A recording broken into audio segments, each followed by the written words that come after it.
Hinihingal na lumalakad si Onyok habang pasa ng batsyang naglalaman ng mga labahin ni Brenda.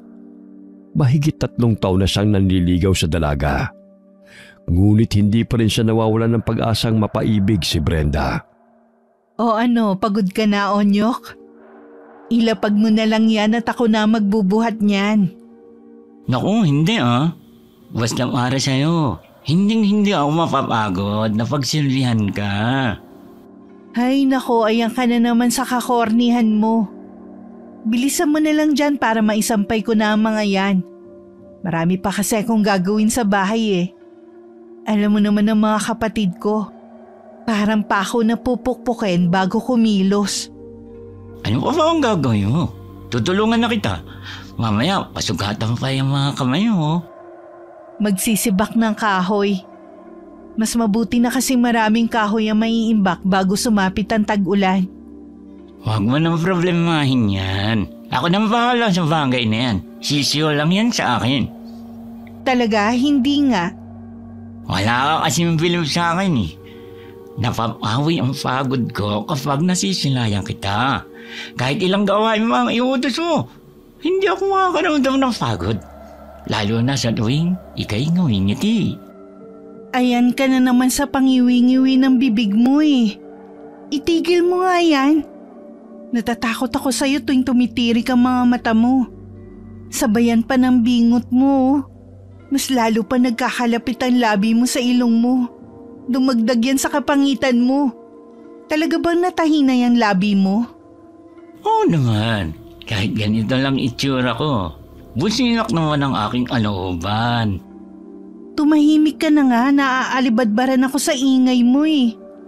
Ilapag mo na yung batya para makasampay na ako. Tutulungan na kita. Mahal ko. Tumigil ka nga sa kakatawag sa akin yan. Mamaya ano pang isipin ng mga taong makarinig eh. Bakit? Ayaw mo ba nun? Talaga namang mahal kita eh. Che, isa pa ha. Marinig ko pang tawagin mo pa ako sa salitang yan, ihahambalos ko na tong timba sa mukha mo para lumalay ang pagkabingot mo. Huwag naman. Hindi biro lang eh. Inulungan ni Onyok si Brenda sa pagsasampay ng mga damit. Hindi niya sinasadyang madampot ang salawal ng dalaga. Kaya't ganun na lamang ang pamumula ng mukha ni Brenda nang itaas yun ni Onyok. Hoy! Panty ko yan eh. Walang yaka talaga, akin na nga yan. Puro kakatarantaduhan eh. Pasensya na. Hindi ko sinasadya. Ikaw kasi, ang bagal-bagal mo magsampay.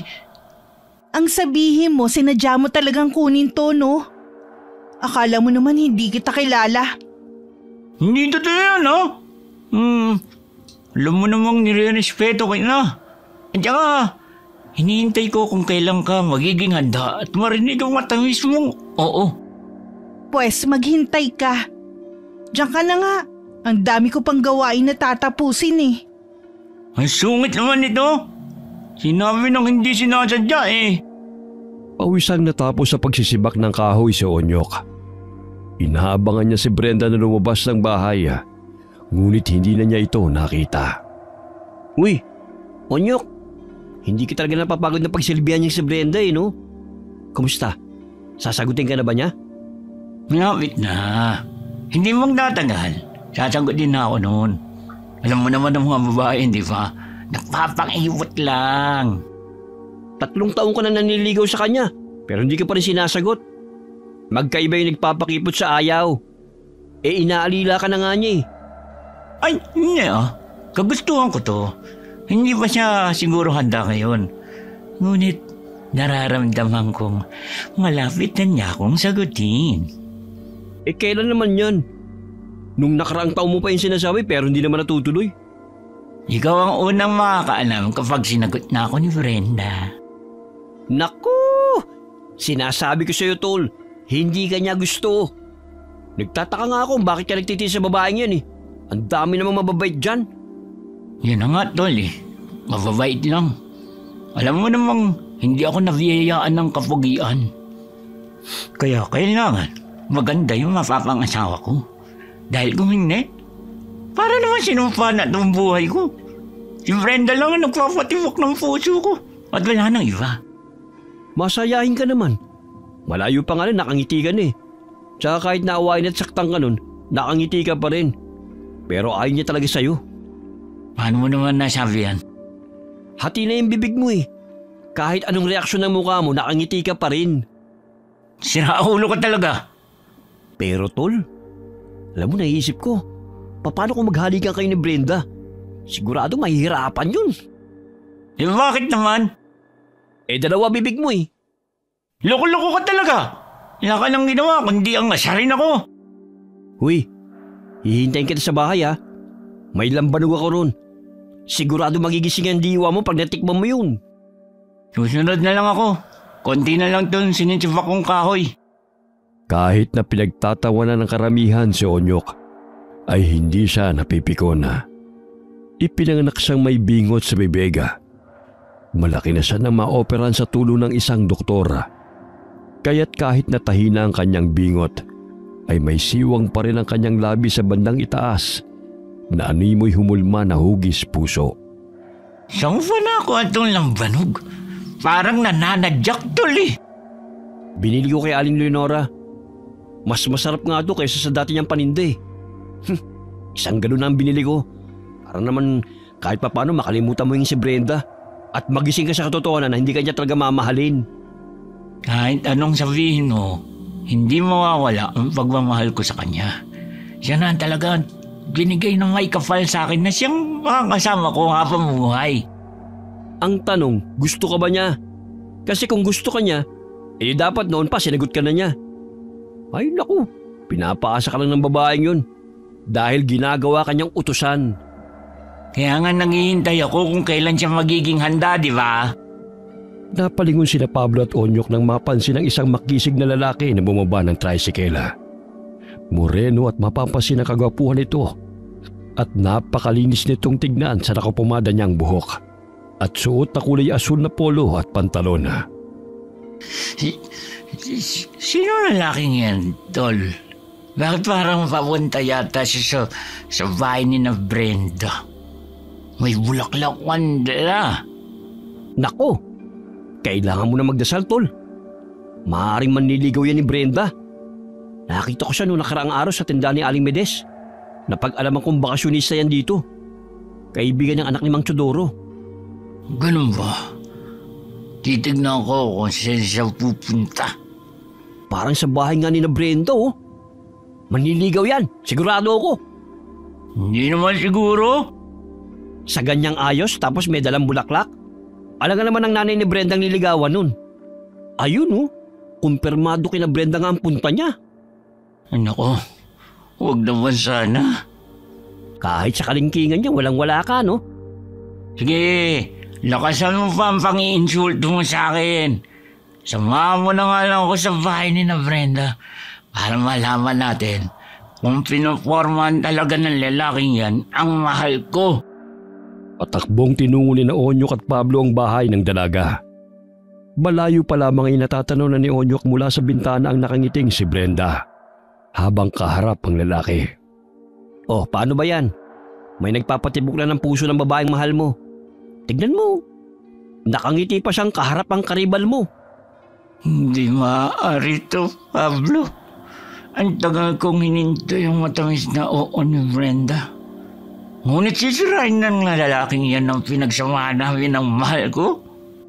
Hoy, saan ka pupunta? Maghunos dili ka. Hindi mo pa kasintahan niyang si Brenda para umakto ka na tila inagawa ka ng nobya. Nakagawin niyang babae mahal ko. Kaya pipigilan ko siya. Lumungaw si Onyok sa bintana ng bahay ni na Brenda at nagngingit-ngit ito sa galit nang makita magkausap ang dalawa.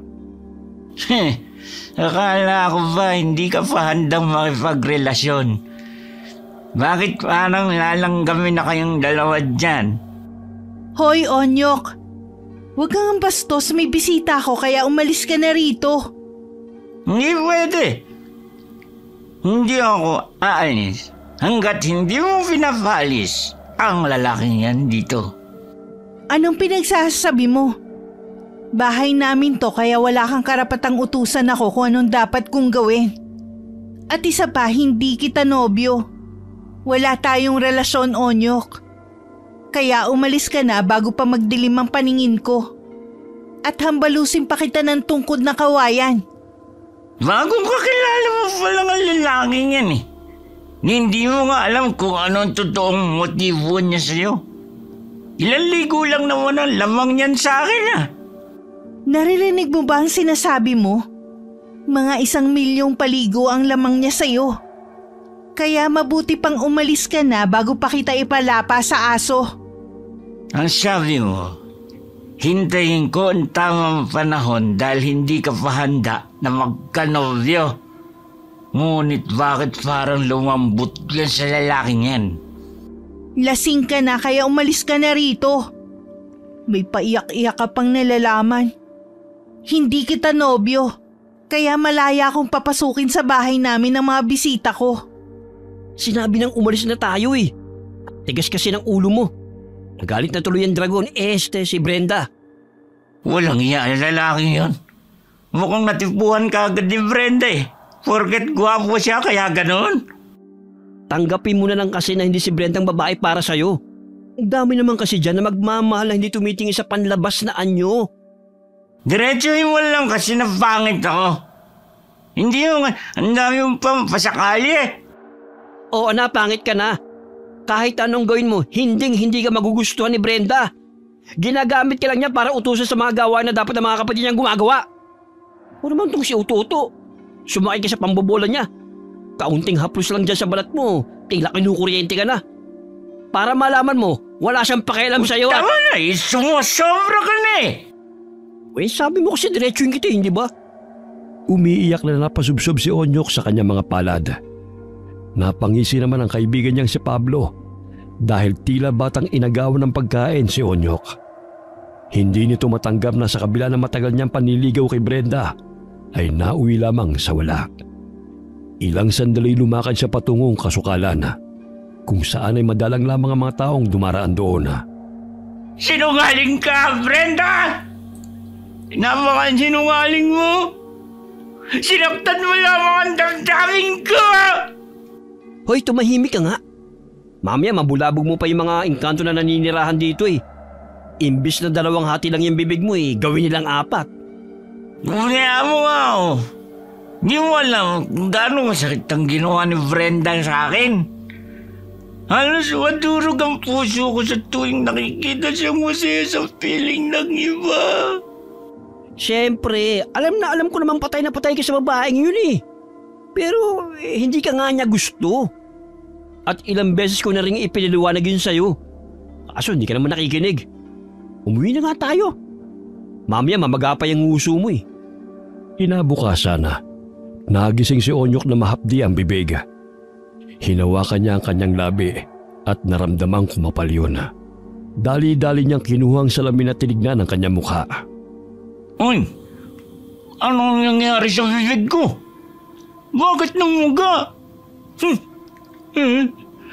Naingkanto yata ako. Tulad na sinabi ni Pablo.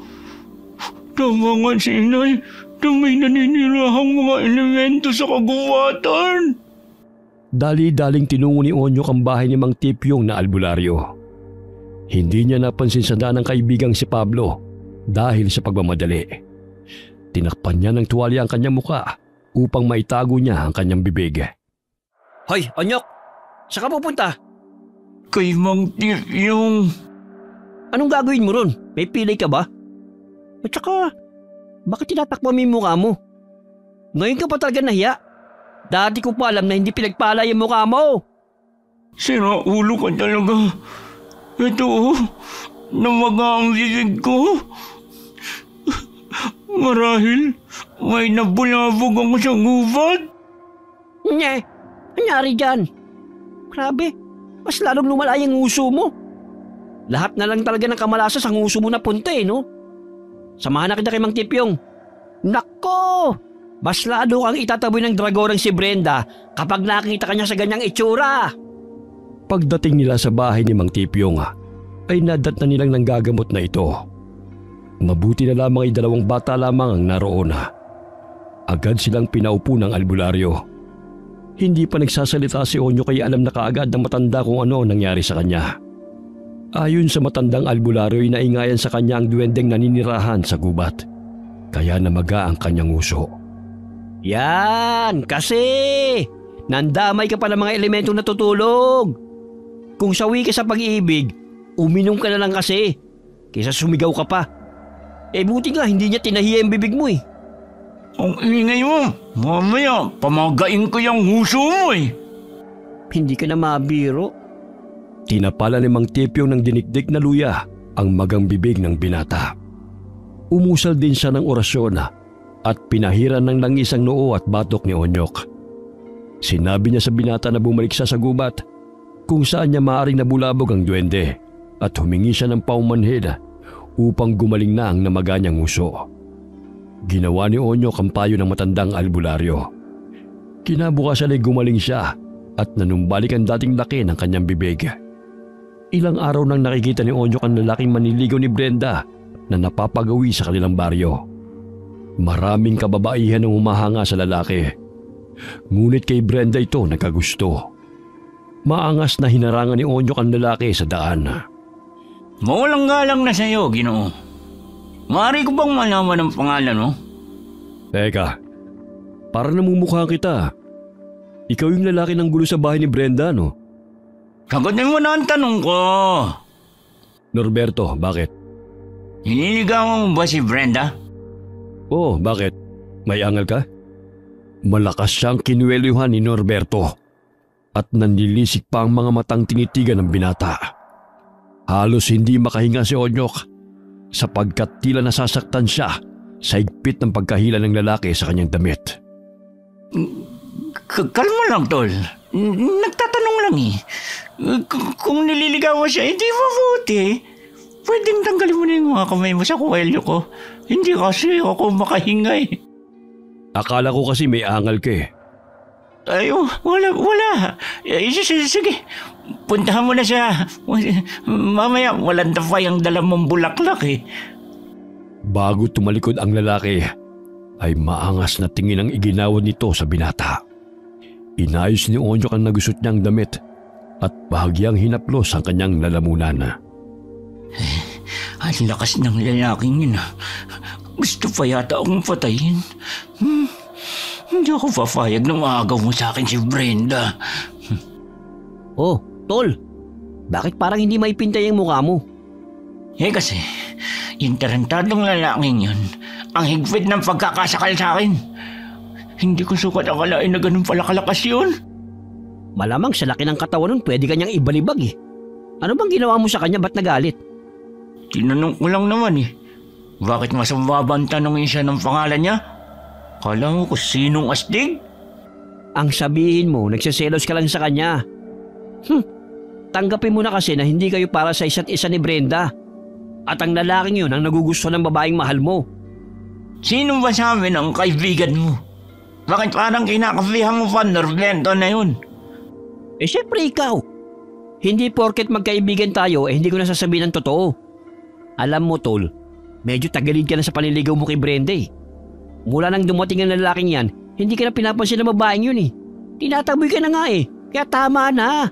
Huwag mo nang kawawain yung sarili mo. Hindi ako magpapatalo sa lalaking yan. Nauna ako manligaw kay Brenda. Tapos, sisirain lang niya ang pinagsamahan namin? Ayun na nga eh, matagal ka na nanliligaw. Pero hanggang doon ka na lang. Hindi nagbabago ang pakikitungo niya sa'yo. Balang araw, may himas-masan din niyang si Brenda. Hindi natin alam. Baka masama pala ugali ng lalaki niyan. At saktan pa niya ang mahal ko. Halika na nga. Namumula na yung mukha mo sa inis sa lalaking yun eh. May trabaho pa tayo. Hinihintay na tayo ni Chong Puling sa sakahan. Napabuntong hininga na lamang si Onyok sapagkat ang maliit na pag-asa niya kay Brenda ay naglaho sa pagdating ni Norberto.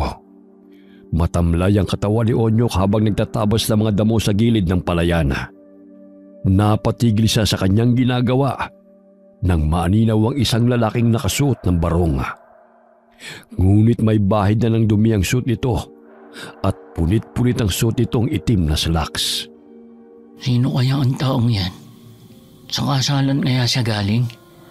Pero bakit wanit ang kanyang damit? Hoy, malalim na naman yung iniisip mo ah. Natutulala ka na naman dyan. Tignan mo ang taong yun, oh. Para kasing kakaiba siya. Nasaan? Wala naman akong nakikita. Ayun siya, oh. Ay, teka. Ba't bigla na wala? Kani-kanina lang, nandyan lang siya. Magmerienda ka na nga lang. Kung ano nakikita mo eh. Huwag ka magpapalipas ng gutom. Alam mo naman nakakabaliw yun eh. Lalo at bigo ka pa naman sa pag-ibig. Hindi ako nababaliw, no? Totoo namang may tao akong nakita eh. Bukod sa ating dalawa, wala nang ibang tao akong nakikita. Nauna nang umuwi si Chong kanina pa. Mahala ka na nga kung ayaw mo maniwala. Alas 5:30 ng hapon ay umuwi na rin ang dalawa galing sa sakahan. Naligo si Onyok at inayos ang kanyang sarili bago pumunta sa bahay ni Brenda. Pinatas niya ang bulaklak na naroon sa bakuran ng kanyang ina upang ibigay yun kay Brenda. Nagulat naman sina Brenda at Norberto nang pinapasok ng kapatid na dalaga si Onyok. Oh, ano nangyari sa'yo? Bakit ganyan ang itsura mo? Bakit? Masama pa mag-ayos? Hindi naman.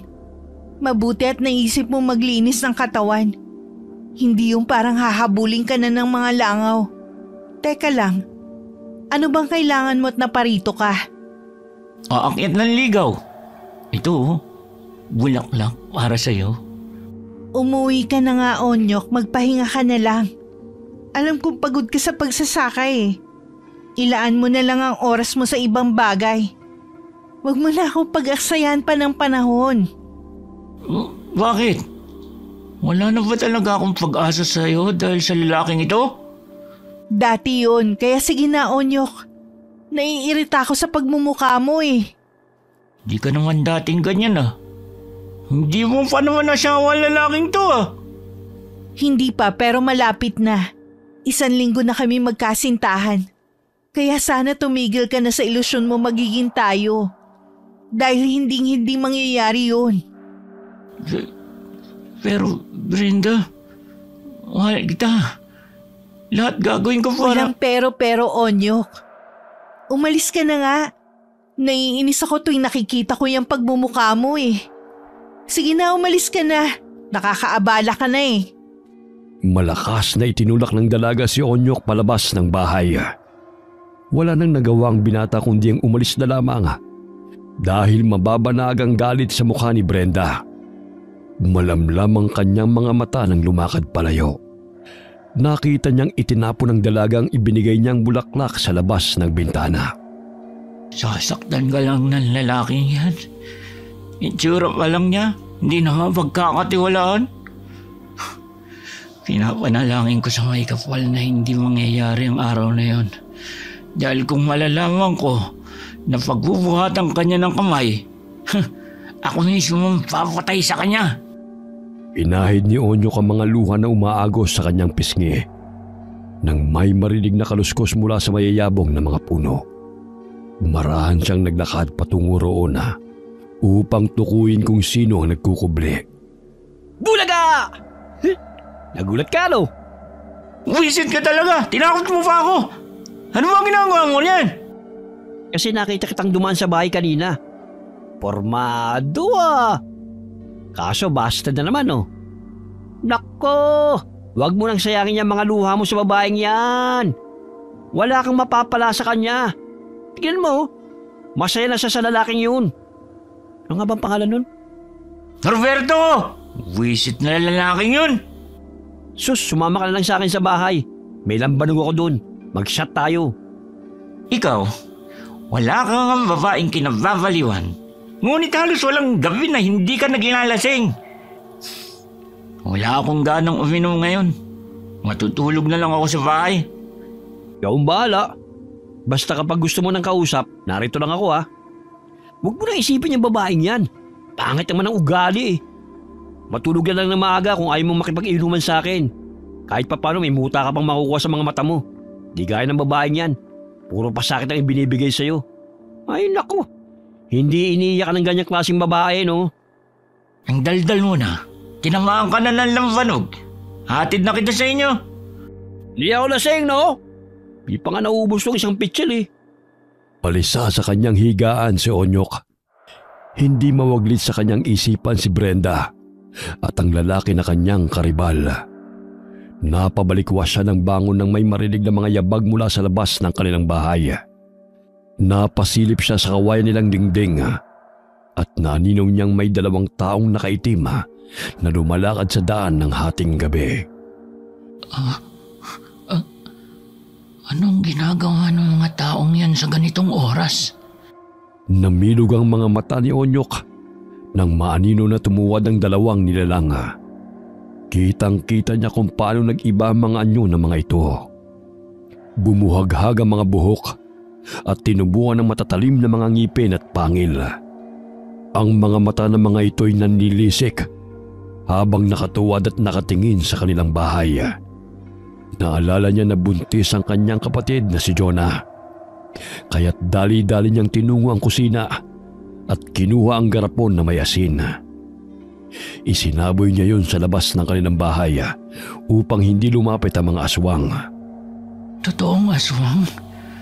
Pero bakit sa tinagal-tagal ko rito sa baryo, ngayon lang ako nakakita ng ganyang kapangit na nilalang? May mas pangit pa pala kaysa sa akin? Teka, si Pablo yun Lasing na naman siya. Ay! Mga animal! Anong ginagawa niyo sa bahay ng kaibigan ko, ha? Bakit ganyan ang mga itsura niyo? Wala ba kayong mga suklay? Abay, magsiwi na nga kayo! Napalingon ang 2 aswang kay Pablo. Ngunit pasuray-suray itong lumakad patungo sa kanilang bahay na hindi man lamang natakot sa 2 aswang na kanyang dinaanan. Anong tinitingin-tingin yung 2? Napopogian ba kayo sa akin? Huwag ako, oy! Hindi ko tipo ang mga babae hindi nag-aayos! Walang iya talagang lalaki yun, Hinatid ko na kanina, pero nakipag-inuman na naman kina Alan. Hinayaan ng 2 aswang ang lasing dahil hindi yun ang kanilang pakay. Lumakad sila habang nakatuwad patungo sa bahay ni Onyok. Ngunit kasabay ng pagsaboy ng asin ng binata ay tumatalsik sa mga balat ng mga aswang ang asin. Dahilan para mapatigil sila sa paglapit sa bahay. Tila napapaso ang kanilang mga balat sa asin. Sige, lumapit kayo. Dahil hindi lang asin ang isasaboy ko sa inyo. May nakaabang na bolo na handang tumawas ng mga ulo nyo. Naminog ang mga mata ni Onyok nang makita si Pablo na pasuray-suray na lumalakad patungo sa kanilang bahay.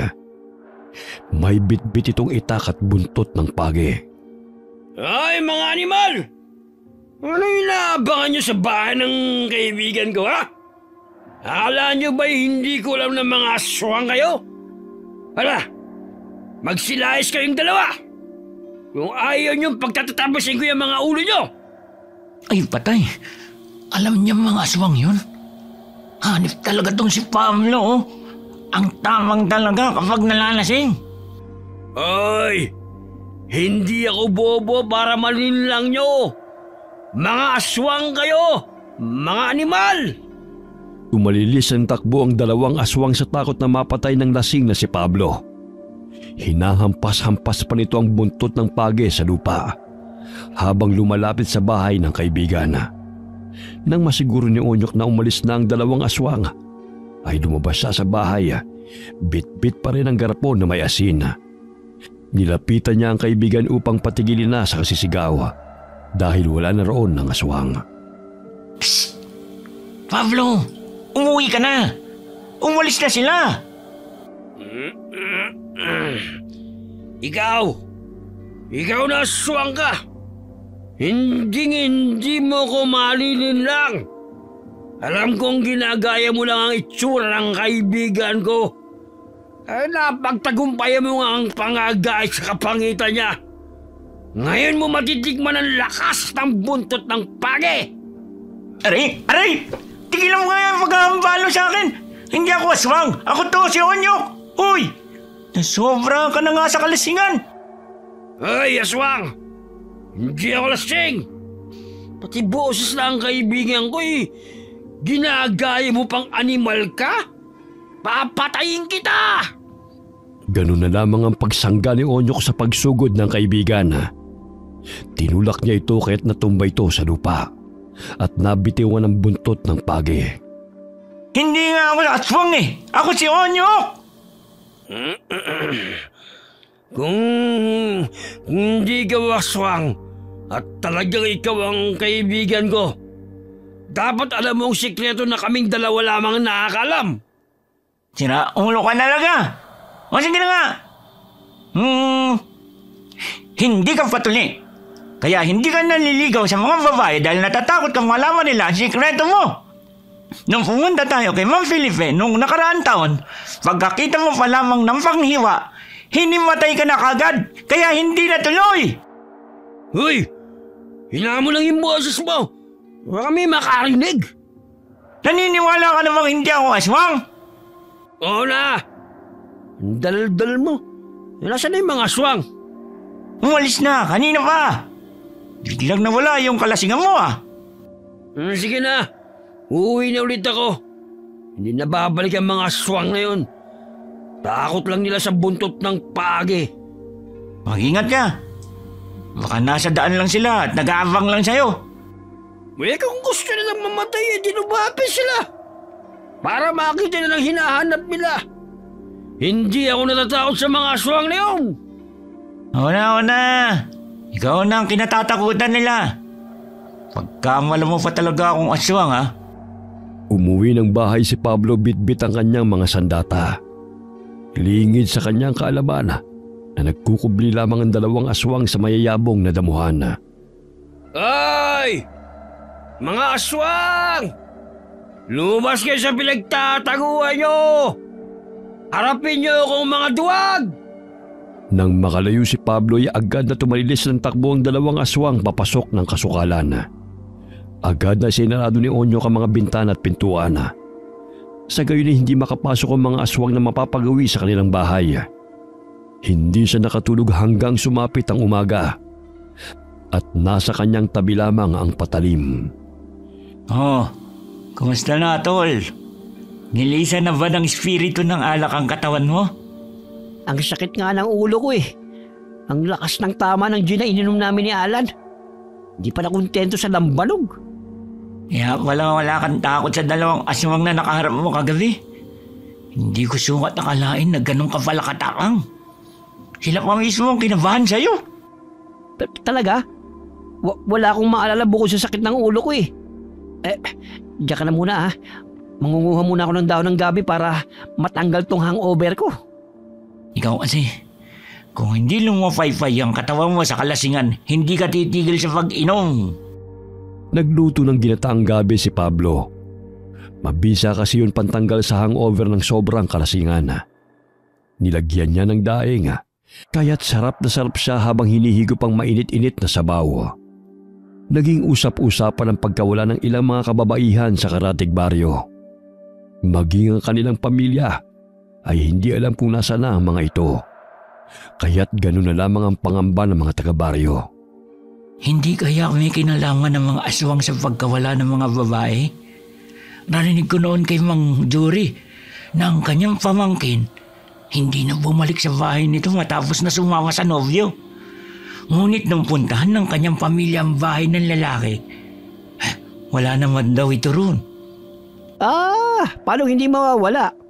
Iba-ibang lalaking sinasamahan nun. Parang hindi mabubuhay kung walang lalaki. Baka may bagong kinahuhumalingan na naman at sumama sa bagong kakilala. Ay, mga babae nga talaga. Mga sakit lamang yan sa ulo. Sakit sa ulo? Ang sabi mo, na-busted ka lang noon. Kaya ganyan na naging pananaw mo sa mga babae. Bakit yung babaeng kinababaliwan mo? Di ka na nga pinapansin ngayon eh. Dahil may poging nobyo. Hindi magtatagal, malalaman na lang natin na nagsama na yung dalawa. Hindi ako papayag. Ramdam kong masama ang ugali ng lalaking yun. Sa itsura pa lang Puro sakit ng ulo lang ang dadanasin ni Brenda sa kanya. Sus! Ikaw nga ang sakit ng ulo ngayon ni Brenda, di ba? Hindi mo ikamamatay kung hahayaan mo na lang ang babaeng yan. Napakasuplada. Maarte at nakakairita ang boses kung magsalita. Ewan ko ba kung anong nagustuhan mo sa kanya? Basta. Hindi magbabago ang isip at nararamdaman ko sa kanya. Kahit ano man ang sabihin mo. Halos binagsakan ng malalaking bato si Onyok nang malaman na sumama si Brenda sa nobyo nitong si Norberto. Ganun na lamang ang kanyang iyak habang napasubsob sa kanyang mga kamay at nakasandal sa puno ng nyoga. Oh, ano nangyari sa'yo? Hindi naman kayo namatayan ah. Bakit umiiyak riyan? Obra pa sa namatayan. Nalaman ko kasi sa kapatid niya na sumama na siya sa Norberto na yun. Ibibigay ko pa naman sana sa kanyang bagong pinitas na mangga. Paborito niya to eh. Sira ulo ka rin no? Bakit mo siya iniiyakan? May nobyo na siya at wala nga siyang pakialam sa'yo. Hayaan mo na sila magsama. Hindi pwede. Sasaktan lang niya ang babaeng mahal ko. Napag-alaman kong marami na palang naging kasintahan ng lalaking yun. Nililigawan rin niya ang anak ni Aling Nona. Ngunit ano pagtataka? Bigla na lamang ito naglaho na parang bula. Ngunit nung kumprontahin niya ang lalaki, hindi naman daw ito sumama sa kanya. May pagkahaliparot din palang babaeng yan. Katulad sa pamangkin ni Mang Jury eh.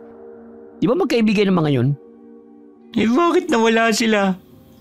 Aba maray ko, hindi ako pulis sa pinagtatanungan ng nawawala.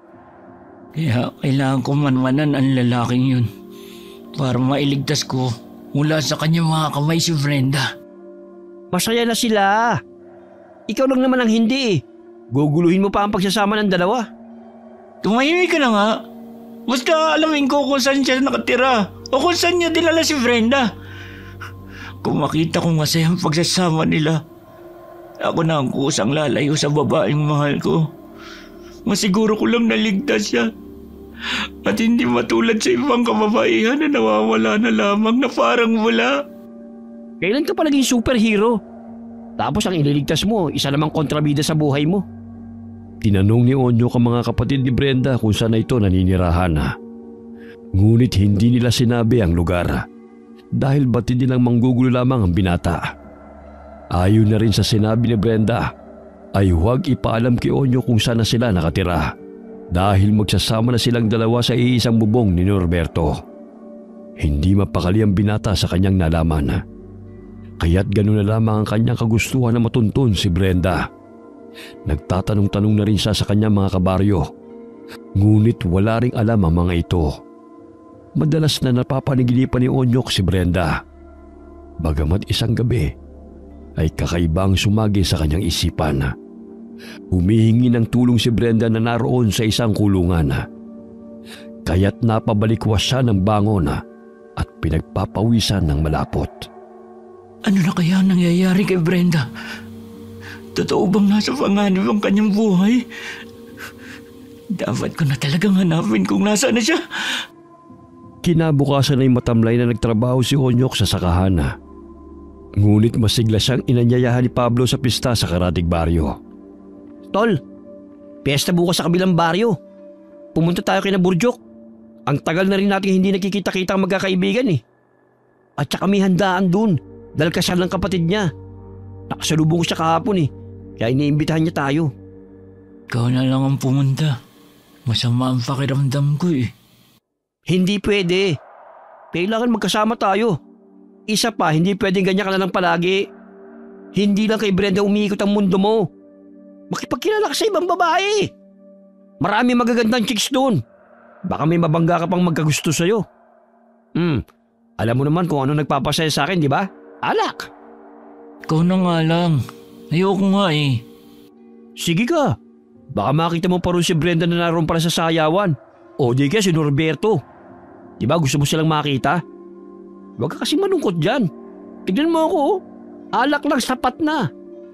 Ang sabihin mo, supot ka. Dadahilan mo pa yung alak. Basta sasamahan mo ako. Period. Anong silbi ng pagkakaibigan natin kung hindi tayo magkasama sa panahon ng kaligayahan at kalungkutan? Susunduin kita bukas ha.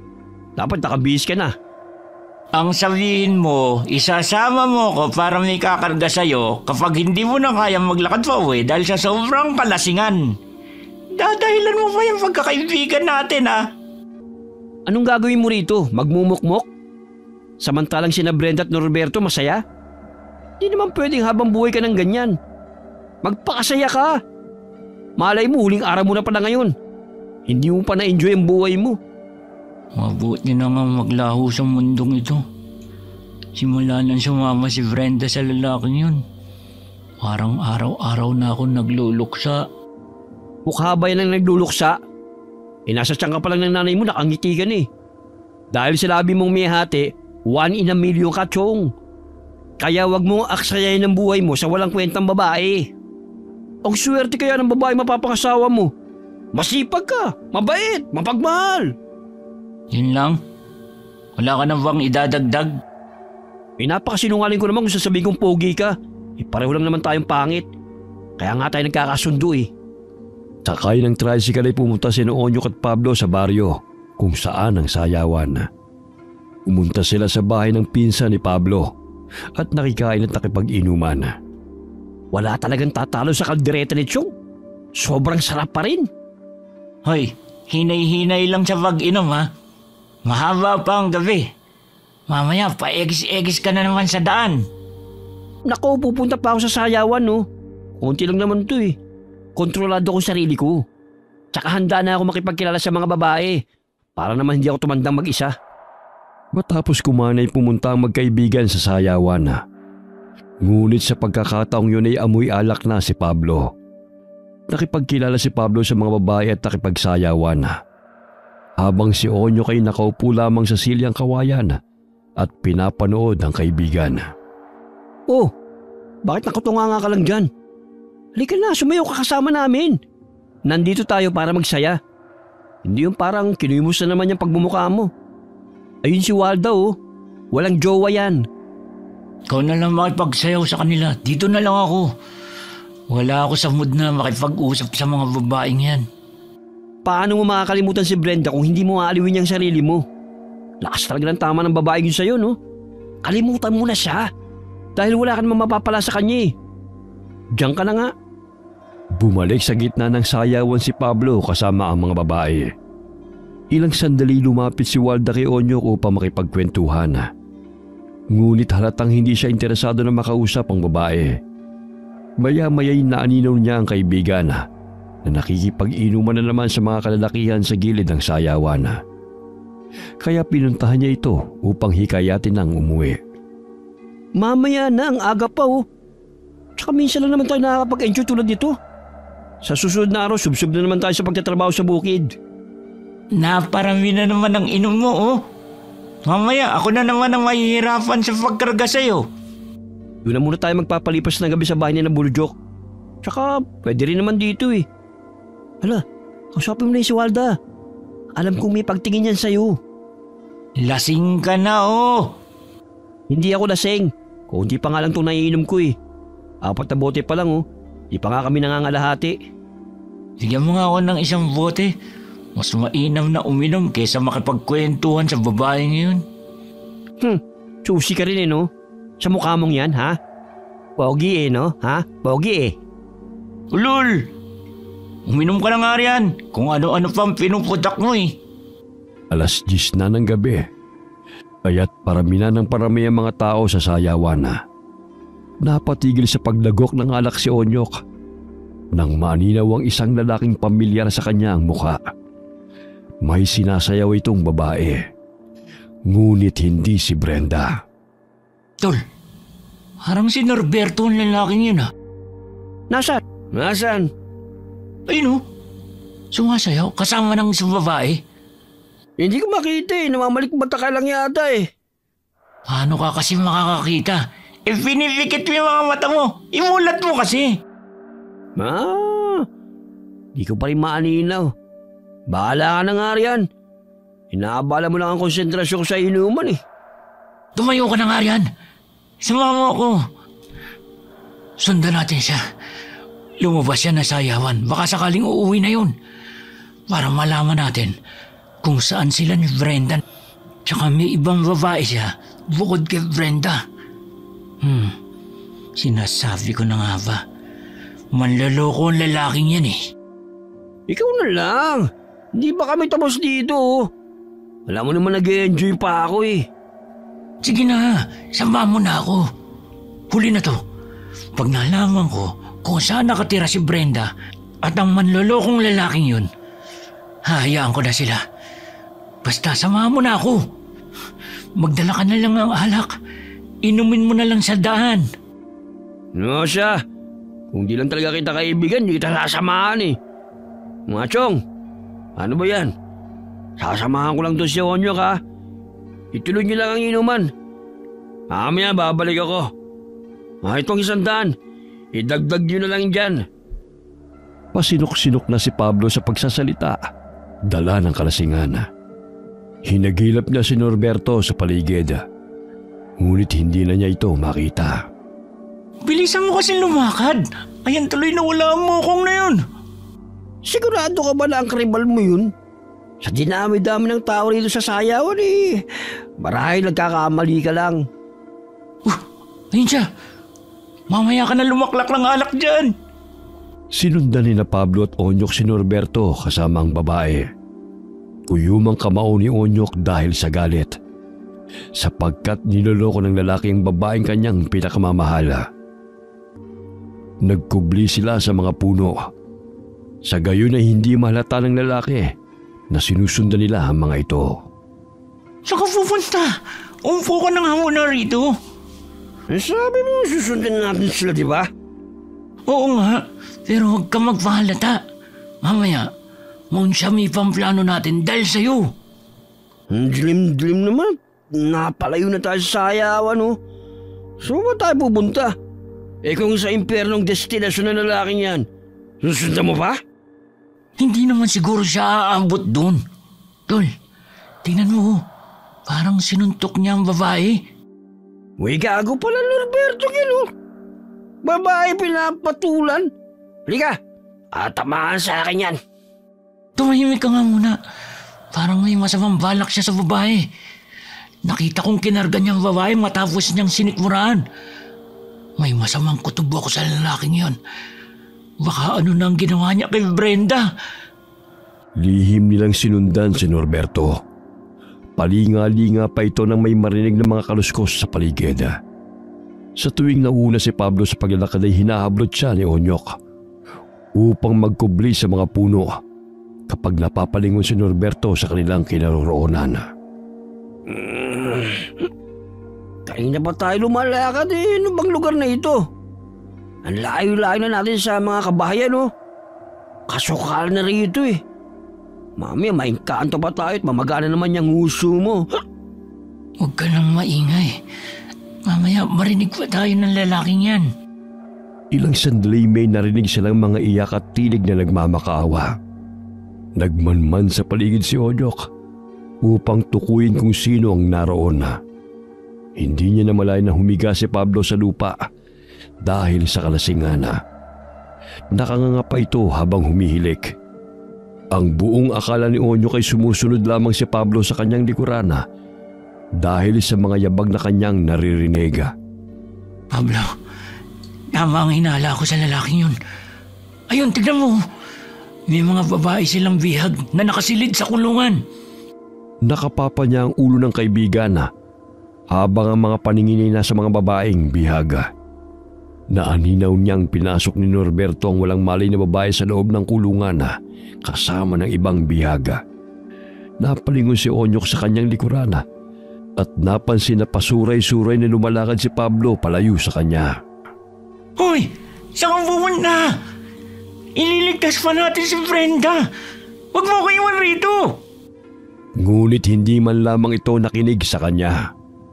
At tanging sunod-sunod na malalim na buntong hininga lamang ang tugon nito. Nabalik ang atensyon ni Onyok sa babaeng nagmamakaawa. Pakiusap, pakawalan mo na kami rito. Hirap na kami. Tumahimik ka. Kung gusto mo pang mabuhay at hindi matulad sa iba, gagawin mong pinagutos ko. Subukan mo lang tumakas uli. Sisiguraduhin kong pag-aagawa ng mga kasamaan ko yung laman loob mo. Naiintindihan mo? Niloko mo ko. Ang sabi mo dadalhin mo ko rito para magsasama na tayo at bubuo ng pamilya. Yun pala aanakan mo lang para dumami ang angka ninyo. Wala kang karapatang magreklamo dahil hawak ko ang buhay mo. Hindi ka na makakatakas pa o sino man sa inyo. Kayo na lang ang magiging kasangkapan upang mapanatili namin ang aming angkan. Dahil pinatay ng mga kauri nyo ang karamihan sa aming mga kababaihan.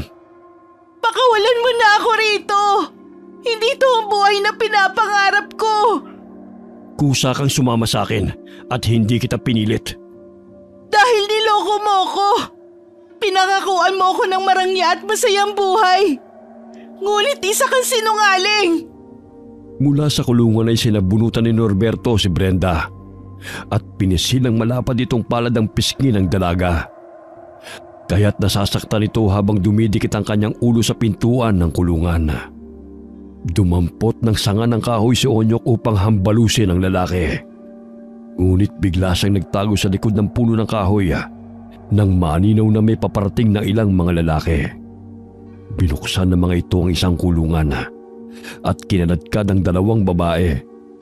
Matipuno ang mga katawan ng mga ito. Gayon na lamang ang pagkukumahog ng mga babae na makawala. Ngunit malakas silang hinila ng mga lalaki. Anong ginagawa nila sa mga babae? Taguan lugar na to. At tila wala pang napapagawi. Pablo, halika tignan mo. Kailangan na natin silang tulungan. Napalingon si Onyok sa kanyang likuran sa pag-aakalang naroon lamang ang kaibigan. Subalit hindi na niya ito nakitang nakasunod sa kanya. Ilang sandali pinagtulungan ng dalawang lalaki ang isang babae at pinahiga sa lupa. Pinalibutan nila ito habang nakatali ang mga kamay at paa. Naaninaw ni Onyok na lumuhod ang matandang babae habang ang kasama nito ay sumasayaw na umiikot sa nakahigang buntis na biktima. Maya-maya'y nilapitan ng matanda ang buntis at nilawayan ang tiyan nito at ibinuka ang dalawang binti. Matapos ang ritual ay lumabas ang sanggol mula sa sinapupunan ng babae. Itinaas ito ng matanda na animoy iniaalay sa bilog na buwan. Sa kabilugan ng buwan muling isinilang ang sanggol na magpapatuloy sa ating angkan. Isang malusog na sanggol na anak ni Aris. Mabutit buhay pa yan. Ilang beses na rin patay ang pinapanganak ng sanggol. Kaya nga maghanap kayo ng babae na malusog ang pangangatawan. Hindi yung basta-basta babae lang. Itong si Brenda, natitiyak kung kaya niyang manganak ng 5. Ang lapad ang balakang niya. Pakainin mo ng gulay. Sa gayon magiging malusog siya. Buntisin mo na sila ng babaeng bagong bihag. Nang sa gayon sabay silang manganak. Huwag ka mag-alala, Inang. Tinatrabaho ko na yung si Brenda. 1 linggo na yung hindi nagpapahinga. Ngayong araw nga lang kami hindi nagsiping. Abay bilisan mo. Ikaw na lang ang walang anak. Kailangan babae ang anak mo. Dahil lalaki ang sanggol na ito. Nanghihina yung babaeng bagong panganak. Tila humihina ang kanyang pulso. Sabihin mo kay Sarah na pahigupin na mainit na sabaw yung babae. Mahina kasi ang katawan at may tsansang mamamatay siya. Problema ba yun? E di gagawin namin siyang pagkain. Kaya walang tapon ng mga bihag natin. Kung di mapapakinabangan, gagawin na lamang namin siyang hapunan. Hindi nagtagal ang buhay ng babaeng bagong panganak at nalagutan ito ng hininga. Dahil mahina ang kanyang puso. Pinalibutan siya ng mga kalalakihan. Ganun na lamang ang takot na naramdaman ni Onyok nang makita na nagbago ang mga anyo ng mga ito bilang aswang. Kailangan ko iligtas si Brenda. Ang ibig sabihin ba nito inaanakan nila ang mga bihag ng mga kababaihan? Anong klaseng mga aswang ba sila? Pinagsaluhan nilang lantakan ng babaeng namatay. Halos maduwal pa si Onyok nang makitang tumatalsik pa ang dugo ng sakmali ng isang aswang ang leeg ng babae. Nag-agawan pa ang mga aswang sa laman loob ng wakwakin ng unang aswang ang tiyan ng babae. Nagsiiyakan ang mga babaeng bihaga Sa takot na yun ang kanilang kahantungan kapag sila ay tumakas. Habang abala ang mga aswang sa pagsasalo-salo, ay dali-dali niyang tinungo ang kulungan kung nasaan si Brenda. Nahirapan siyang buksan ang kulungan, kaya kinapa niya sa bulsa ang lighter at sinindihan niya ang lubid na siyang nakatali sa kulungan. Onyok, ikaw ba yan? Pakiusap, tulungan mo ko. Shh! Huwag kang maingay. Mamaya makita nila ako. Bilisan mo, Onyok. Gusto ko na makawala rito. Binababoy nila kami. Pinubuntis upang mabigyan sila ng anak. Ayan, nakalas na.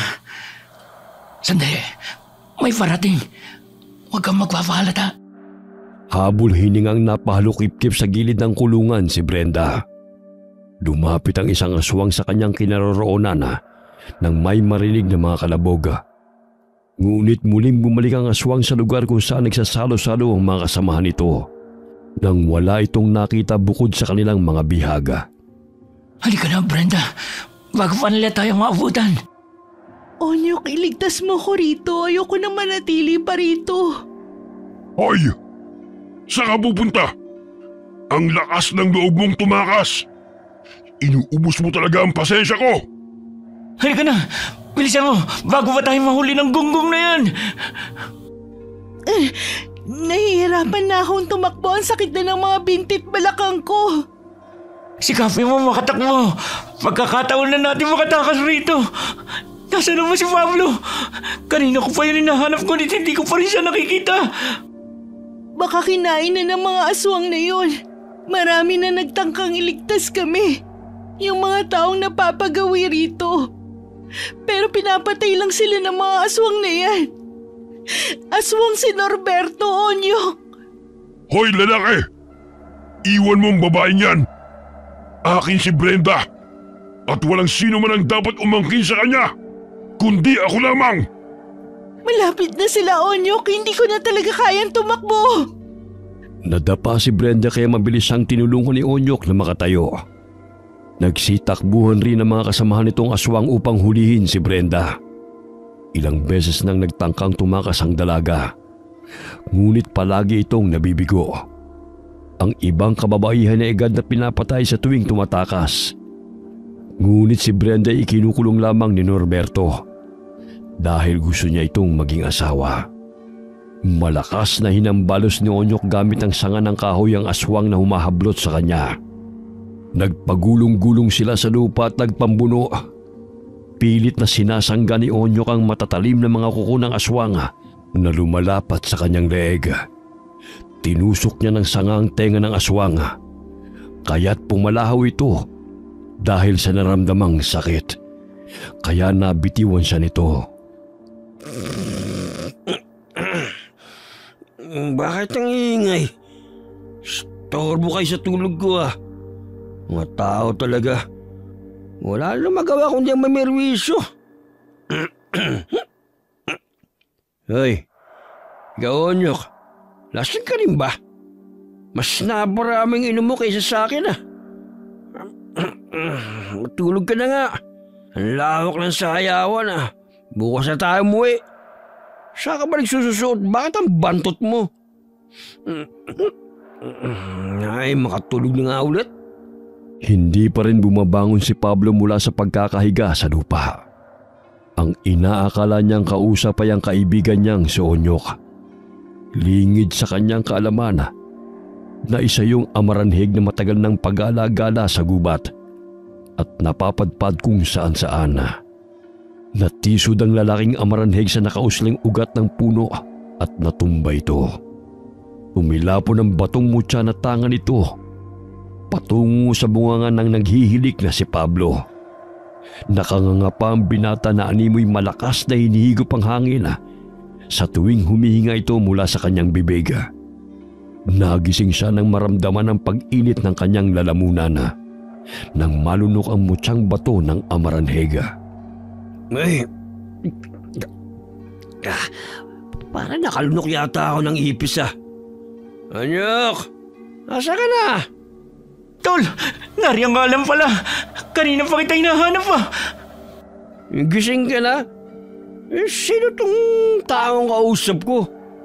Kailangan natin iligtas si Brenda. Mapanganib ang lugar nito dahil kuta ito ng mga aswang. Kanina pa ako nakakamoy ng mabaho eh. Akala ko ikaw tong taong to. Kanina ko pa siya kinakausap eh. Ngunit di man lamang sumasagot. Tanging halinghing lang ang kanyang ginagawa. Pinatihaya ni Pablo ang lalaking nakadapa. Ganun na lamang ang pagkagulat nila nang maaninaw na naagnas na ang mukha nito at unti-unting nalulusaw ang buong katawan na naging abo. Sinong taong to? Parang bangkay na bumangon sa hukay. Nalalapot na siguro yung paggunaw ng mundo dahil nabubuhay na ang mga patay. Nakita mo yan, Tol? Naging abo ang katawan niya nang hawakan mo. Tsaka yung mata mo, nagliliwanag oh. Nagliliwanag? Lasing ka lang din. Kaya tara na, muna tayo. Hindi mo pwede. Kailangan pa natin iligtas si Brenda mula sa mga aswang. Aswang si Norberto at marami sila nakatira rito. Nasaan na ba yung Norbertong yan? Babalihin ko ng leg nun. Ayun ang mga aswang na kasama ni Norberto. Ang dami nila at mukhang gagawin pa nila tayong pulutan. Ang mga uri na aswang na yun ay ang tinatawag na mga aswang na kalibunan. Naninirahan sa gubat at palipat-lipat kung may tumutugi sa kanila. Ang mga pangkat ni Norberto ay may matitipunong katawan at may kagwapuhang taglay. Ginagamit nila ang kanilang pisikal na anyo upang makapang-akit ng mga kababaihan. Pakiusap, Norberto, hayaan mo na akong bumalik sa amin. Hindi ko kaya mamuhay kasama ninyo. Akin ka lang, Brenda. Ikaw ang magiging ina ng mga anak ko. Hindi kita pinilit na sumama sa akin. Kaya hindi ka na makakawala pa. Hindi ito ang lugar na pinapangarap ko.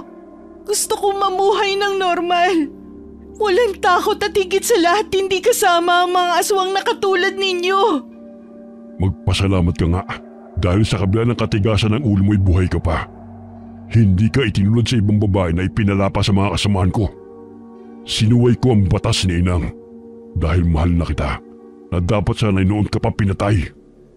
Mas gugustuhin ko pang mamatay kaysa mabuhay kasama kayong mga aswang. Ayoko dito, pakiusap, pakawalan mo ako.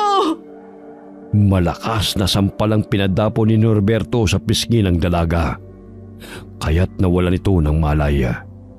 Ikinulong niya muli si Brenda upang hindi na ito makatakas. Samantala, pinalibutan ng mga kalibunang aswang sina Pablo at Onyok. Tanging ang mga sanga ng kahoy ang naging sandata ng dalawa laban sa mga aswang. Pagewang-gewang pa rin lumalakad si Pablo dahil hindi pa rin siya nahihimasmasan sa kanyang kalasingan.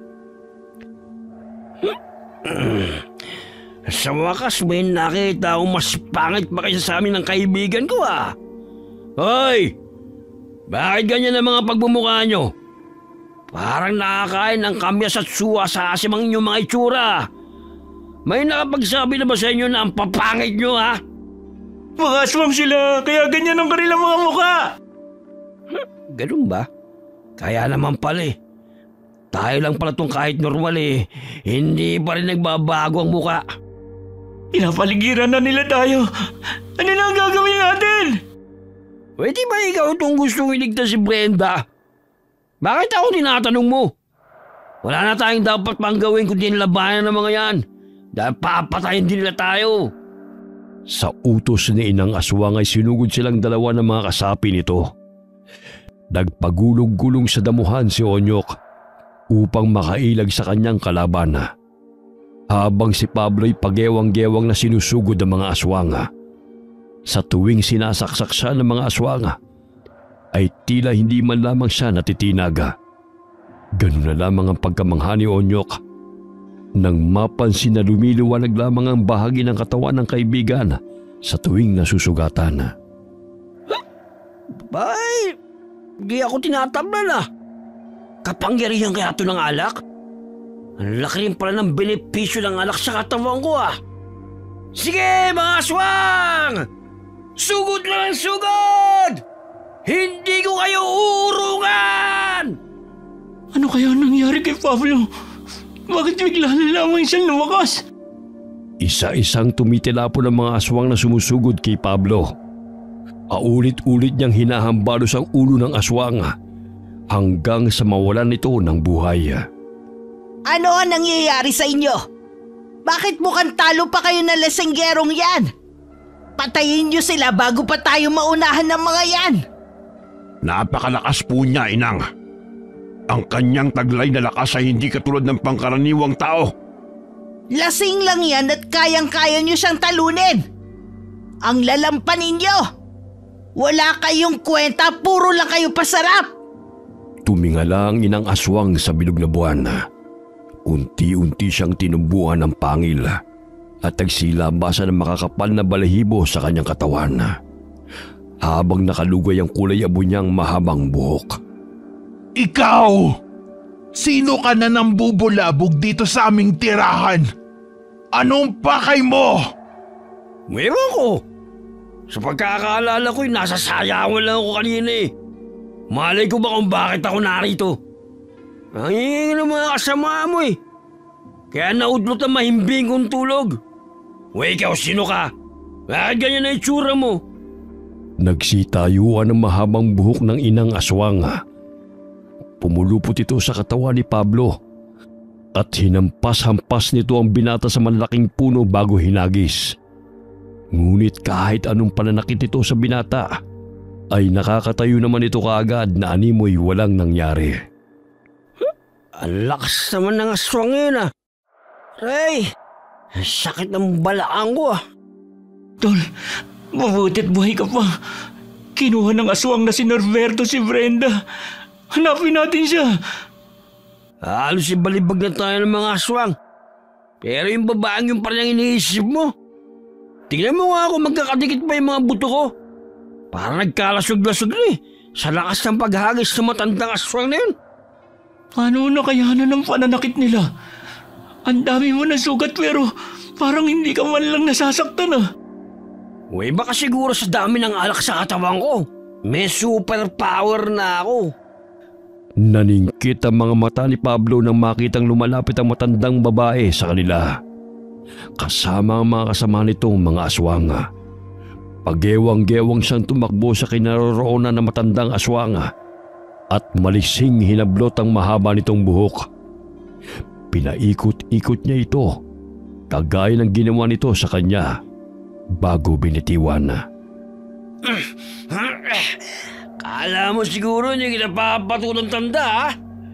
Nawawalan ako ng respeto sa mga matatandang walang modo. Ipararanas ko rin sa iyo kung paano mahilo. Hoy lalaki! Bitiwan mo ko! Pwede bitiwan. Yun lang ba ang gusto mo? Umalingaw-ngaw ang malakas na palahaw ng inang aswang sa kagubatan.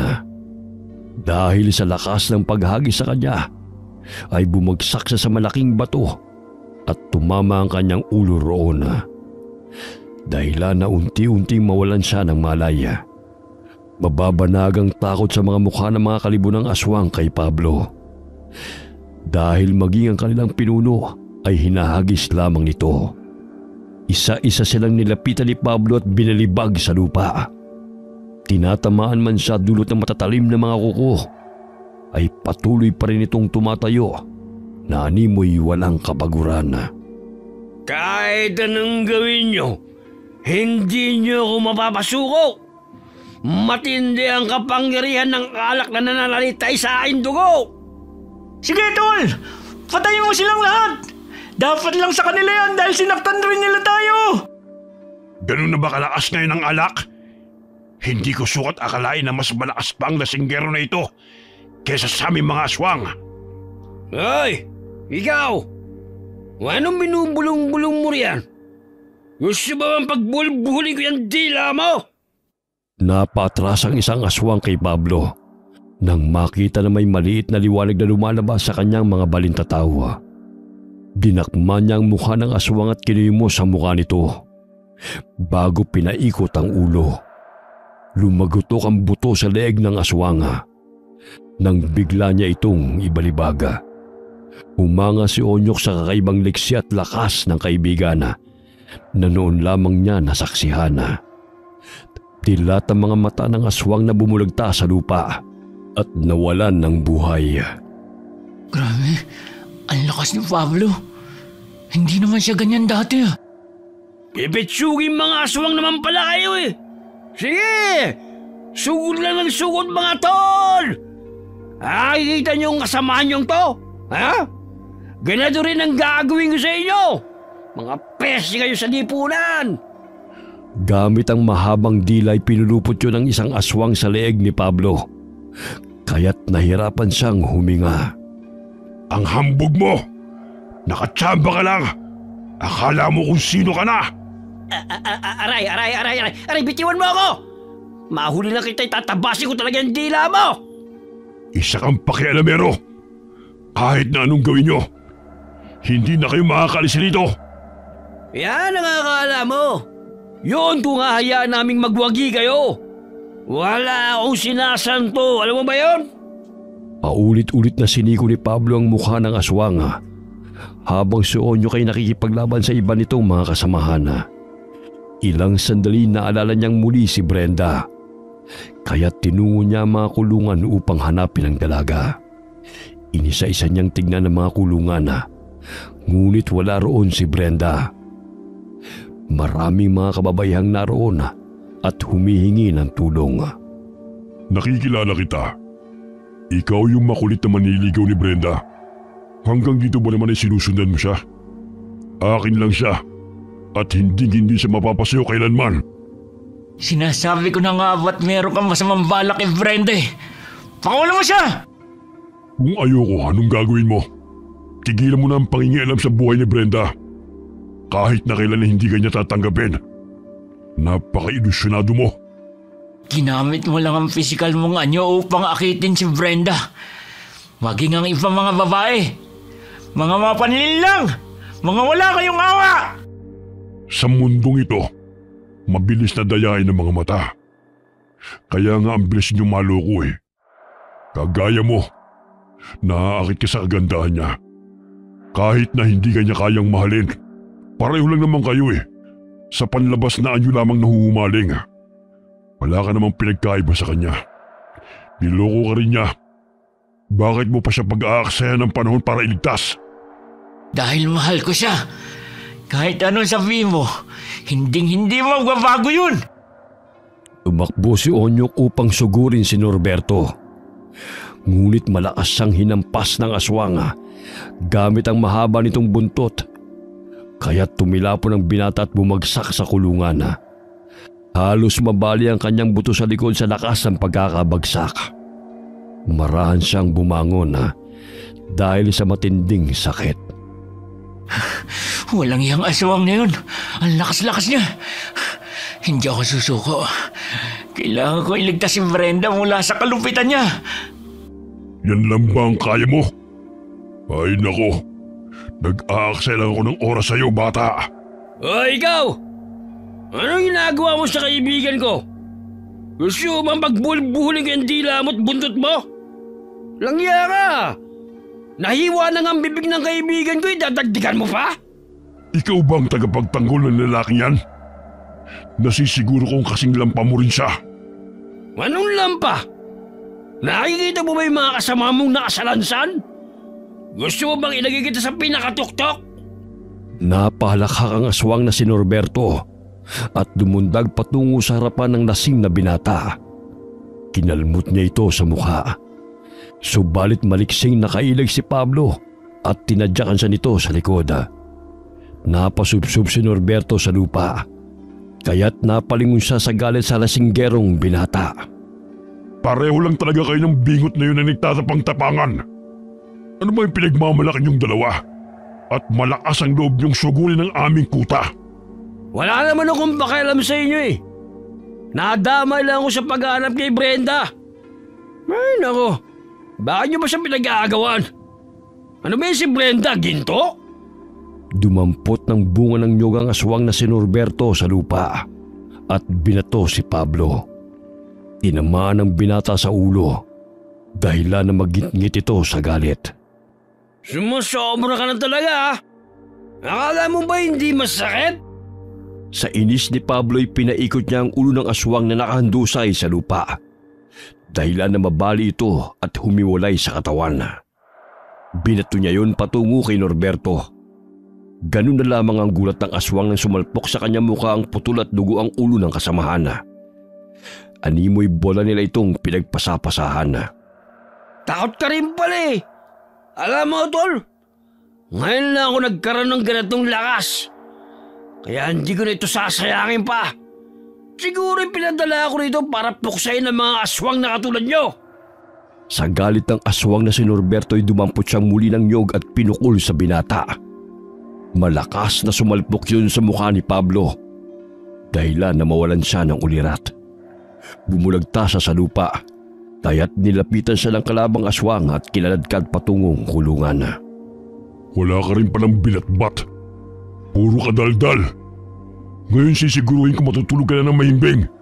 At magiging kwento ka lang kinabukasan. Anong kwento? Gusto mo ikaw ang hindi na magising bukas? Muling kumislap ang mga balintataw ni Pablo. Kahit anong kalmot ng kalaban niyang aswang ay tila hindi ito nasasaktan. Tumatalsik lamang ang kanyang mga dugo, ngunit patuloy pa rin siyang tumatayo. Anong espiritu ang sumanib sa iyo? Bakit parang wala kang kapaguran? Tila wala kang kamatayan. Espiritu ng alak! Wala pang makakatalo roon! Maging ikaw na kampo ng demonyo! Bakit parang takot ka na yata? Akala ko ba ikaw ang pinakamatapang sa angkan nyo? Parang nanlalamot ka na, bata! Gamit lamang ng mga sanga, ayun lamang ang naging sandata ni Pablo. Maliksi siyang nakakailag sa pagsugod ng kalabang aswang. Umahangos na si Norberto, ngunit tila hindi napapagod si Pablo sa pag-ilag sa kanya. Inilabas ni Norberto ang kanyang dila at hinampas-hampas ang lasing na binata. Subalit nahawakan yun ni Pablo at hinila-hila hanggang sa matumba ang kalabang aswang. Animoy lubid lamang na pinaikot-ikot niya sa kanyang kamay ang dila ng aswang. Pumapalag pa si Norberto, ngunit halos lumuwa ang kanyang mga mata sa sakit na naramdaman. Oh, bakit hirap na hirap ka na? Akala ko ba'y papatayin mo ako? Parang ikaw yata ang hindi nasisikatan pa ng araw ah. Inulak ni Norberto si Pablo, ngunit mahigpit na pumupulupot sa kamay ng binata ang dila nito. Gayon na lamang ang pagpupumiglas ng aswang, dahilan na maputol ang kanyang dila. Patalon-talon ang aswang dulot ng matinding sakit. Umaagos pa ang dugo sa kanyang bunganga at halos gumulong-gulong siya sa lupa. Tatakas pa sana si Norberto, ngunit maliksing tumakbo si Pablo at hinarangan siya nito. Paulit-ulit siyang sinuntok ng lasing na binata sa muka at inuntog-untog ang ulo nito sa puno. Saan pupunta? Akala mo ba'y makakataas ka pa? Puro ka daldal. Sige, lumabang ka! Tanging palahaw ni Norberto ang naging kasagutan sa pananakit ni Pablo sa kanya. May napaang sanga ang binata, kaya agad niya yung dinampot at itinarak sa bunganga ng kalabang aswang. Halos mapigta sa mga ugat sa mga mata ni Norberto dahil nakadilat pa ito. Pasinok-sinok na humandusay ang aswang sa lupa at unti-unting nawalan ng buhay. Nagkaroon ng pagkakataon si Onyok na itakas sa mga babae habang naglalaban ng aswang na si Norberto at ang lasinggero niyang kaibigan. Nagkubli sila sa talahiban. Ilang sandali iniwan ni Onyok ang mga babaeng bihag at hinanap si Brenda. Tila nadulog ang puso ng binata nang makitang walang malay si Brenda sa loob ng kulungan. Binuksan niya yun at tinapik-tapik ang pisngi ng dalaga. Brenda, gising! Gising! Makakatakas na tayo! Oh, buti naman nakita mong malaho niya ang umong babaeng yan.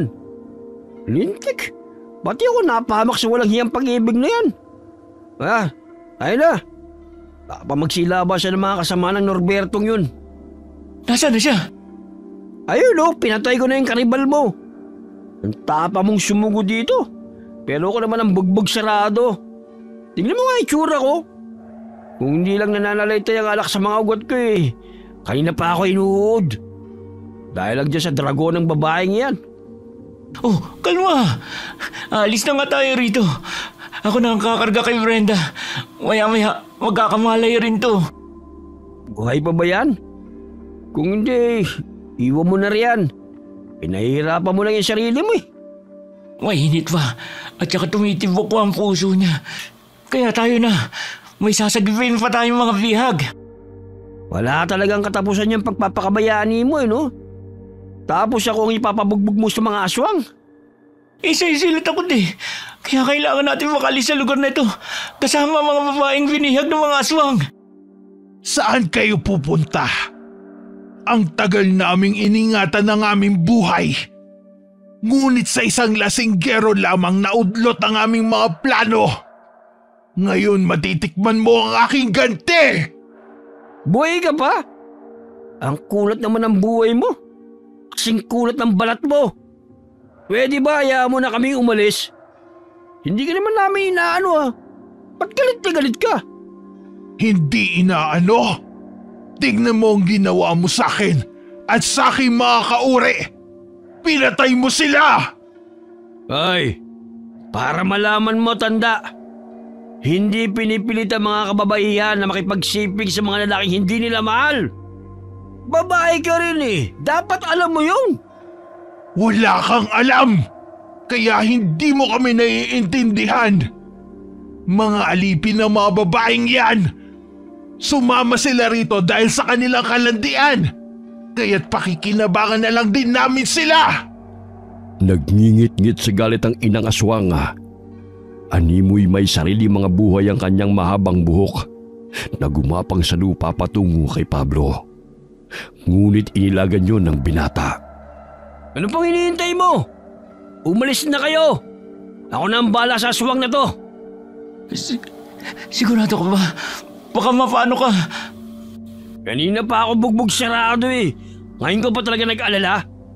Kung di dahil siya, hindi ko sasapitin to eh. Malis na kayo! Ibinuka ng inang aswang ang kanyang malaking bibig. Umigop siya ng hangin at ibinuga yun patungo kay Pablo. Imbis na tumilapon ay napayakap lamang siya sa nyoga. Dahil sa lakas ng hangin ay nagsilaglagan ng mga bunga ng nyoga at sunod-sunod na tumama sa ulo ng binata. Aray! Wala na bang katapusan yung pananakit niyo sa akin? Ikaw na matanda ka! Tumigil ka na nga sa pagbubuga ng hangin! Napakabaho! At alansa ng hininga mo! Kinuha ni Pablo ang bunga ng nyoga at binato yun patungo sa bunganga ng inang aswang. Dahilan na natigil ang pagbuga nito ng hangin. Sumagabal sa lalamunan ito ang bunga ng nyoga. Napasapusa sa kanyang lalamunan at pilit niya yung iniluluwa. Sinabi ko nang tumigil ka na eh! Ang tigas ng ulo mo ah! Bagamat nahihirapan may bumuga muli ito ng hangin. Kaya't tumilapon ang bunga ng nyoga at tumama sa noo ni Pablo. Nawala ng malay ang binata dahil sa lakas ng pagsalpok nito sa kanyang ulo. Naninag ni Onyok ang kaibigan kaya't inilapag niya si Brenda sa damuhan at pinabantayan sa ibang babaeng bihaga. Pakibantayan lang to si Brenda. Tutulungan ko lang tong kaibigan ko. Dali-daling tinungo ni Onyok ang kinaroroonan ng kaibigan. Naglalaway pa ang inang aswang nang makita siya nito. Bilib naman ako sa katapangan ninyong dalawa. Karamihan sa mga kasama ko'y pinatay ninyo. Maging ang anak kong si Norberto. Hindi na kayo makakaalis pa rito.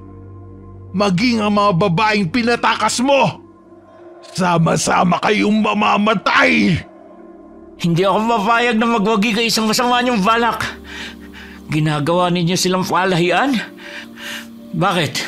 Hindi na ba kaya ng angkan nyo na magparami na kayo lang? Dahil sa inyong mga tao, unti-unti kaming nauubos. Tinutugis kami kahit saan kami magpunta. Kaya nararapat lang na pagdusahan rin ninyo ang pang-aalipusta ninyo sa aming angkan. Ibang taong nakagawa sa inyo ng kasalanan. Ngunit bakit ang mga babaeng yan ang inyong binihag? Dahil sila ang instrumento na magpaparami sa aming angkan. Kaya dapat lang na mawala kayo sa aming landas. Hinampas ng mahabang buntot ng inang aswang si Onyok. Ngunit maliksing dumapa ang binata, kaya't nailaga niya ang pagsugod ng aswang. May nakapasang bote ng alak sa lupa, kaya't binato niya yun sa kalaban. May laman pa ang bote ng alak, kaya't nang sanggay niyo ng aswang ay nabasag ang bote. Dahilan na tumilapon ang laman sa mukha nito, inilabas nito ang mahaba nitong dila at pinulupot sa leeg ni Onyok. Hinihila niya ang binata palapit sa kanya upang sakmalin. Hinapa ni Onyok ang lighter sa kanyang bulsa kahit nahihirapan na siyang huminga. Nang tuloy na siyang makalapit sa inang aswang ay sinindihan niya yun, kaya't lumiyab ang mukha ng aswang. Bigla siyang binitiwan ito at pilit na inaapula ang apoy. Kailangan mo magpainit dahil nilalamig ka na! Dinampot ni Onyok ang sanga ng kahoy at paulit-ulit na hinahambalos yun sa inang aswang. Habang nagliliyab ang mukha nito, itinarak ng binata sa batok ng inang aswang ang binali niyang sanga, kaya't nang isa ito na humandusay sa lupa. Dahil sa matinding galit ay paulit-ulit niyang inundayan ito ng saksak gamit ang matulis na bahagi ng sanga, hanggang sa masigurong nalagutan na ito ng hininga. Agad na tinungo ng binata ang kinaroroonan ng kaibigan. Tinapik-tapik niya ang pisngi ni Pablo habang palinga-linga sa paligid. Naninaw niyang may isang babaeng tumatakbo na may bitbit na sanggol. Tol, gumising ka! Patay na ang matandang aswang! Huwag mo naman akong iwan, baka may mga aswang pa rito! Hoy, aswang! Bitiwan mo ako! Gusto mo siguro makatikim, no?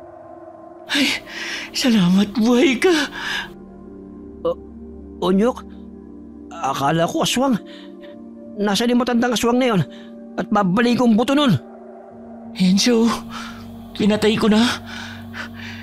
Halika na, puntahan na natin sina Brenda at ang iba pang babae. Iniwan ko lang ang mga yun sa talahiban eh. Nakapa ni Pablo ang malaking bukol sa noo sanhi ng bunga ng nyoga. Nangamba silang dalawa nang marinig ang tilian ng mga babae. Dali-dali silang tumakbo patungo sa kinaroroonan ng mga ito. Tol, bilisan natin. Baka may mga aswang na makakita sa kanila. Dami na naman nila. Hindi na talaga sila nauubos. Hoy! Bitiwan mo siya!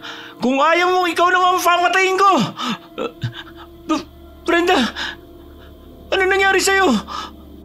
Patawad, hindi ko napigilan ang sarili ko makakain ng laman ng tao kaya napatay ko siya. Isa ka na rin aswang, Brenda. Wala na talagang pag-asa ang kaibigan ko sa'yo. Ayoko maging katulad nila. Pakiusap, tulungan niyo ko. Isa na siyang aswang, Onyok.